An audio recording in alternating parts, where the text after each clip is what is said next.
we're taking care of patients with chronic kidney disease and they come and see us in our office, it's important to see them early on in the disease process because, it's a lot to take in for patients. This is something entirely new. This is Greek for them. This is something entirely different. They've never known they've had kidney problems, and if I'm to see you today and tell you you're going to need to start dialysis tomorrow, it's a lot to process. There's you go through stages of denial, you go through stages of disbelief.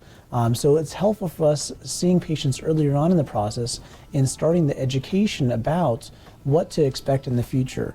What to expect if I'm going to be starting dialysis. How do I prepare for starting dialysis? How do I make my choices amongst the options for dialysis options or transplantation? So these things are not things that happen in one office visit. This is what takes time. This is what we call chronic kidney disease education.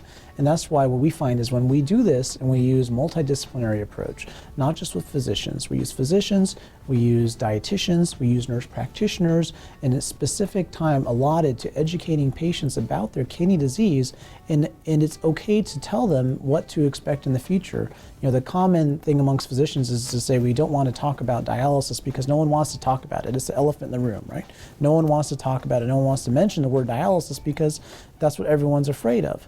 But rather than burying our head in the sands for it by being educated about it when, and hopefully far off in the future when the time comes that you need to entertain the options of dialysis, you've been educated, you know what to expect, the transition is easier, you're able to educate your family and your loved ones and your work about what to expect about doing this, and that makes for a much smoother transition.